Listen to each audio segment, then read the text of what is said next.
Chang University Newsroom. Chang University Newsroom, tous les lundis, mercredis et vendredis, écoutez votre podcast d'information, une production de la Radio Campus. Retrouvez l'actualité sur le campus de l'Université de Chang dans votre podcast Chang University Newsroom, une présentation d'Indrish Asongo. Bonjour, nous sommes le 18 juin 2025. Au sommet de cette édition de Chang University Newsroom, la médecine avec un succès retentissant pour l'université de Chang. Le docteur Fernando Kempta Lekpa, enseignant-chercheur à la faculté de médecine et des sciences pharmaceutiques, vient d'être reçu au prestigieux concours français de recrutement des professeurs d'université praticiens hospitaliers. C'est l'appellation depuis plusieurs années de ce qui était dans ce pays européen le concours d'agrégation de médecine. Nous en profitons pour avoir une idée des trajectoires prises par les lauréats de la première promotion des médecins et pharmaciens formés à l'université de Chang. Vous entendrez dans cette édition les voix de la vice-major de chaque spécialité. Invité de cette édition, le professeur Siméon Pierre Choukem, doyen de la faculté de médecine et des sciences pharmaceutiques. Il nous dira quel type de médecin et de pharmacien l'établissement dont il a la charge forme. La thèse de doctorat du jour est dans le champ des sciences économiques. C'est celle du professeur Gaston Brice-Koumungwa.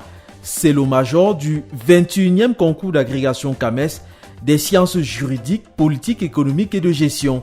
Les deux dernières épreuves du dit concours ont eu lieu en novembre 2023 sur le campus de l'Institut des Relations Internationales du Cameroun, établissement de l'Université de Yaoundé 2.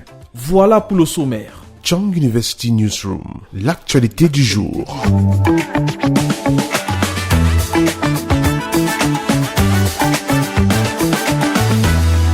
Ouvrons cette édition avec cette bonne nouvelle qui nous est parvenue de France. L'université de Chang se distingue une fois encore dans le domaine de la médecine. Le docteur Fernando Kempta Lekpa, enseignant-chercheur à la faculté de médecine et des sciences pharmaceutiques, est lauréat de la session 2025 du concours de recrutement des professeurs d'université praticiens hospitaliers, en abrégé PUPH, organisé par le gouvernement français. Il a réussi dans la spécialité rhumatologie. PUPH est la dénomination depuis plus d'une décennie du concours d'agrégation français de médecine. Il devient le premier enseignant-chercheur recruté comme assistant à l'UDS et qui brave cette épreuve sélective. Il marche sur les pas du doyen de l'établissement dans lequel il se déploie. Le professeur Siméon Pierre Choukem a réussi à ce concours en 2013. C'est en 1998 que le docteur Kempta décroche son baccalauréat C avec la mention bien. Il passera 7 ans au sein de la faculté de médecine, de pharmacie et de d'odontostomatologie de l'ex-université de Bamako au Mali pour obtenir le diplôme de médecin. Nous sommes en 2005. Il se spécialise par la suite en rhumatologie en étudiant à la faculté de médecine, de pharmacie et d'odontostomatologie de l'université Cheikh Anta Diop de Dakar au Sénégal. Il y obtient le diplôme de spécialisation en 2009. L'année d'après, il obtient le diplôme de médecine interne à l'université de Paris 7 Diderot. Depuis 2012, l'interniste rhumatologue est déployé à l'hôpital général de Douala. Ses prestations remarquées ont conduit à une distinction. Il a reçu en 2024 le prix de meilleur personnel de santé des hôpitaux de première catégorie au Cameroun à l'issue des Cameroun Healthcare Awards. C'est en 2019 que le docteur Fernando Kempta est recruté comme assistant à la faculté de médecine et des sciences pharmaceutiques de l'université de Chang. En 2022, il devient chargé de cours au Cameroun et maître assistant à l'échelle du Conseil africain et malgache pour l'enseignement supérieur. Sur le plan de la recherche, l'interniste rhumatologue est l'auteur d'un livre, de 6 chapitres de livres et de plus de 80 articles publiés dans des revues à comité de lecture. Parallèlement à ses activités d'enseignement, il consulte une fois par semaine les malades victimes de pathologies relevant de la rhumatologie à l'hôpital régional annexe de Chang. Ce succès international va densifier la qualité des prestations pédagogiques à la faculté de médecine et des sciences pharmaceutiques de l'UDS. En principe, la prochaine session du comité consultatif interuniversitaire du Cameroun devrait permettre l'inscription du nouveau professeur d'université praticien hospitalier sur les listes d'aptitude au grade de maître de conférence. Et puisqu'on parle de faculté de médecine et des sciences pharmaceutiques, osons cette question. Quelles sont les trajectoires des lauréats de la première promotion des médecins et des pharmaciens qu'elle a formés? Le 26 avril 2025, à l'issue de la cérémonie de remise officielle des diplômes, nous avons tendu notre microphone au docteur Amina Latifa Moumpoufut, vice-major chez les médecins. La spécialisation l'a directement accueilli. J'ai réussi au concours de résidanat en ophtalmologie. Donc actuellement, je suis résidente en ophtalmologie afin de devenir plus tard spécialiste en ophtalmologie à la faculté de médecine de Yaoundé. Docteur Precious Tia, vice-major chez les pharmaciens, est plutôt passé à l'exercice de la profession en officine. Depuis la fin de la promotion, j'ai été beaucoup sollicitée sur le terrain, comme mon maître a dit tout à l'heure. Ce qui fait que, en tant que pharmacienne, j'exerce déjà dans une pharmacie d'officine, comme pharmacienne assistante de la pharmacie Kamek, qui est précisément à Chang. Les premiers mois n'étaient pas si faciles que ça, mais avec le temps, et mon boss peut témoigner, je sais que je suis la meilleure et je travaille beaucoup pour améliorer mes compétences sur le terrain et pour procurer de bons résultats au fur et à mesure. Vous écoutez Chang University Newsroom, édition du 18 juin 2025. Le concours d'entrée en première année du cycle de licence en kinésithérapie de l'Université de Chang pour le compte de l'année 2025-2026 est officiellement lancé. Les épreuves écrites auront lieu au Centre unique de Chang le 28 août 2025. Ce concours est ouvert aux titulaires des baccalauréats C, D et F8 pour ce qui concerne les francophones et ceux ayant réussi au GCE Advanced Level avec au moins 2 matières scientifiques pour ce qui est des anglophones. Les personnes intéressées ont jusqu'au 14 août 2025 pour déposer leur dossier de candidature au service de la scolarité de la faculté des médecines et des sciences pharmaceutiques ou dans les antennes de l'université de Chang à Yaoundé-Colbison, Maroua, Bafia et Bambui. À présent, cette actualité qui concerne l'antenne de l'université de Chang à Maroua, le centre d'études de l'environnement et du développement au Cameroun logé dans cette antenne, a organisé le 17 juin 2025 un atelier de validation des corridors des éléphants entre le parc de Waza et le parc de Kalamaloué dans le département du Logon-Etchari. Le professeur Apollinaire Foula, chef d'antenne, nous précise les contours de cet événement. Cet atelier a été organisé en partenariat avec le PROLAC, entendu par là, le projet de relance et de développement de la région du lac Tchad, avait pour objectif principal la restitution des résultats de l'étude d'identification et de cartographie des corridors des éléphants menée par le CEDC entre le 12 février et le 2 mars 2025 dans le cadre de cette convention en vue de contribuer à la conservation des éléphants des parcs nationaux de Waza et de Kalamalou. Cet atelier avait également pour objectif l'amélioration des conditions de vie des populations riveraines à ces différents parcs. Les articulations de cet atelier ont été simples. D'abord, la restitution de la méthodologie de travail et ensuite la présentation des résultats qui ont fait l'objet des discussions avec les invités, à savoir les chefs traditionnels impliqués dans le tracé de ce corridor, certaines sectorielles, à savoir le MINFOF, le MINEPIA et autres. Quelques résolutions ont été prises, j'en évoquerai ici.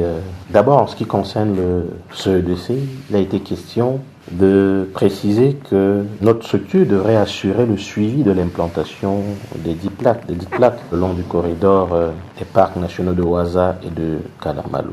Et de proposer également éventuellement d'autres TDR dans la perspective d'autres conventions pouvant nous relier au PROLAC. En ce qui concerne le PROLAC, il a été principalement demandé que ce partenaire puisse mobiliser également des financements pour des études dans d'autres zones conflictogènes interconnectées et faisant l'objet de véritables conflits entre les hommes et la faune. Je pourrais prendre ici l'exemple du parc de Kalfou, la réserve de Kalfou située dans le département du Mayo-Danaï. L'invité du jour.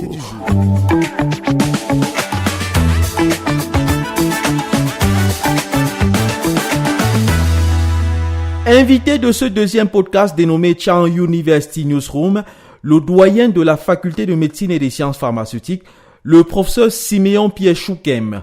Dans cette interview, enregistrée le 26 avril 2025, l'interniste endocrinologue parle, entre autres, du type de médecin et de pharmacien qu'on retrouve dans la première cuvée mise à la disposition du système de santé. Bien, monsieur le doyen de la faculté de médecine et de sciences pharmaceutiques de l'université de Tchang, nous sommes donc au soir de la cérémonie de diplomation de cette première cuvée que vous avez donc amenée de la première année jusqu'à la sortie. Est-ce qu'on peut dire que vous êtes un doyen comblé? Alors, j'ai envie de dire oui, mais je suis une personne qui n'aime pas beaucoup exulter. Bon, mais après, il faut quand même accepter parfois l'évidence. Oui, je suis comblé parce que ne pas combler aussi serait un manque d'humilité envers l'univers qui nous a donné, à moi, à mes équipes, à ma hiérarchie et à nos lauréats, tout le nécessaire pour en arriver là. Donc je suis comblé, certes, mais c'est aussi un signe qu'il y a pas mal de choses à faire pour maintenir le cap. Vous voyez, chaque fois que vous réalisez une chose que des gens apprécient, ça voudrait dire la prochaine fois on vous en demande plus. Donc comblé oui, mais défi pour le futur. Alors il y a quelques mois on en parlait déjà. Quel est le type de médecin et de pharmacien que vous pensez avoir formé pour cette première cuvée? Déjà, vous connaissez la vision de la faculté. Pour pouvoir faire une chose qui réussisse, il faut décliner clairement la vision. Et la vision de notre faculté dès 2018 était un environnement d'émulation pour former des professionnels de santé intellectuellement et émotionnellement compétents et compétitifs. Maintenant, les ingrédients qu'il a fallu, c'est un certain nombre de valeurs, la rigueur, la discipline qui sont vraiment le socle de ce que nous avons pu faire. Vous avez entendu ça et là, des sobriquets de lycée médical de Tchang pour des raisons de discipline et de rigueur, mais aussi l'intégrité, parce que si on n'est pas intègre, on ne peut pas faire un bon professionnel de santé. Et la quête de l'excellence, parce que il faut jamais se limiter, il faut avancer sans jamais s'arrêter. Autour de cela, il y a aussi et surtout les connaissances, les compétences,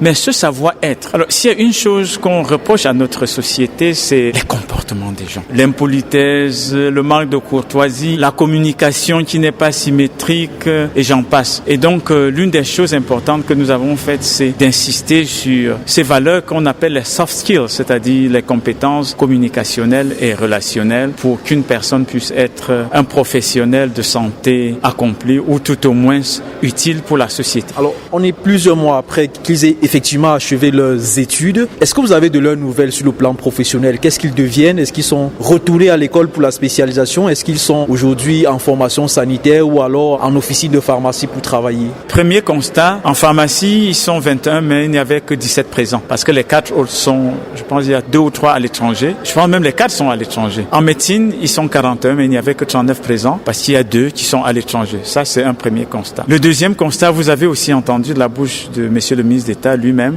80 à 90% sont déjà en activité. Dans les pharmacies ou l'industrie pharmaceutique ou les autres organisations du système pharmaceutique pour les pharmaciens, dans les hôpitaux publics, mais surtout privés pour les médecins. Et une chose importante, c'est qu'il y en a plus d'une dizaine qui sont déjà en spécialisation. À Yaoundé et à Douala pour le Cameroun, il y en a qui sont en Côte d'Ivoire et comme je l'ai dit tout à l'heure, il y en a qui sont à l'étranger. Merci monsieur le doyen. Merci monsieur Assongo. La thèse du jour.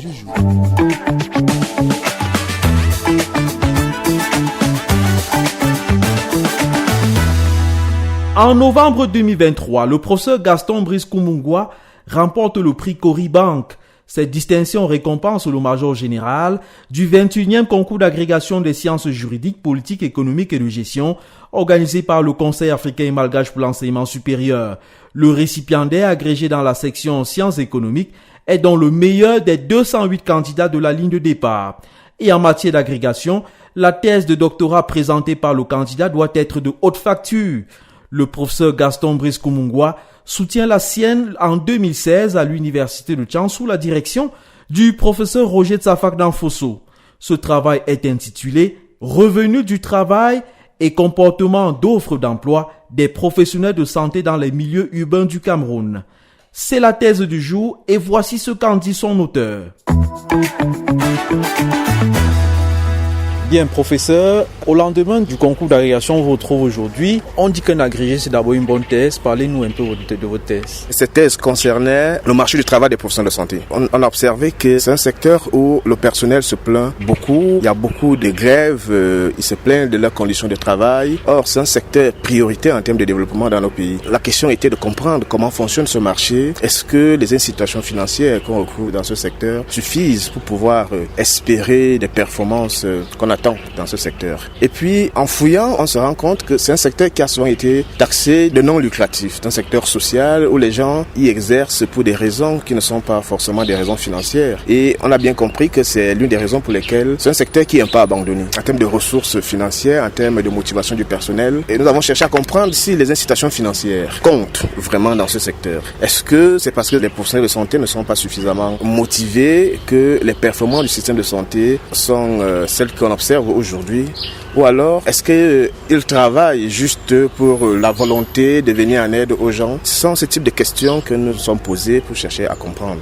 Et quelle est la conclusion générale de cette thèse-là, les résultats principaux? Les résultats principaux de cette thèse disent que les individus ne se comportent pas de la même façon selon le comportement qu'on souhaite analyser. Les comportements des professionnels de santé sont très diversifiés. Les professionnels de santé ne réagissent pas de la même façon selon le comportement, ou du moins de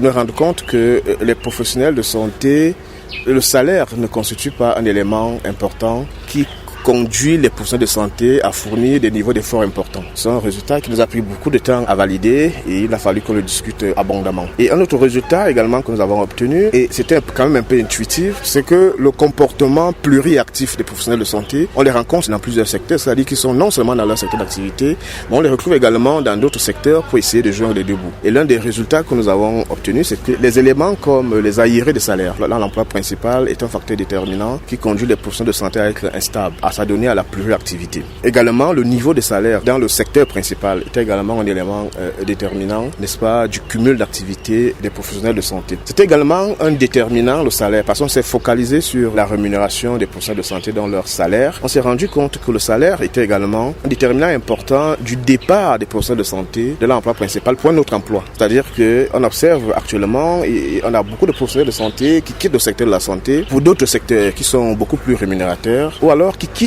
absolument le Cameroun pour les pays étrangers pour des problèmes de rémunération. Et c'est un problème important parce que ça crée des problèmes de déficit de la ressource humaine qui n'est pas déjà abondant. On a encore un problème de déficit en termes de ressources humaines. Les ratios ne sont pas encore atteints par rapport aux normes de l'OMS, mais à cause des conditions de rémunération, des conditions de travail des professionnels de santé aujourd'hui, on observe qu'il y a beaucoup qui quittent le secteur de la santé pour d'autres, non seulement d'autres secteurs, mais également pour l'étranger. Merci à vous. Soulignons qu'après la soutenance de sa thèse, le professeur Gaston Brice-Koumongwa a été recruté comme assistant à l'UDS. Depuis le 22 octobre 2024, il est déployé à l'université des Bolova en qualité de vice-doyen chargé de la recherche et de la coopération au sein de la faculté des sciences économiques et de gestion. Et voilà qui met un terme à cette édition de Chang University Newsroom. Post-production Elvis Ali, coordination administrative professeur Sylvie Léa Wansi, supervision professeur Roger Tsafak Nanfoso, recteur de l'université de Chang. Je suis Indrisha Songo. À vendredi 20 juin 2025 pour le prochain numéro de ce podcast. À très bientôt. Chang University Newsroom. Chang University Newsroom, tous les lundis, mercredis et vendredis, écoutez votre podcast d'information, une production de la Radio Campus. Retrouvez l'actualité sur le campus de l'Université de Chang dans votre podcast Chang University Newsroom, une présentation d'Indrish Asongo.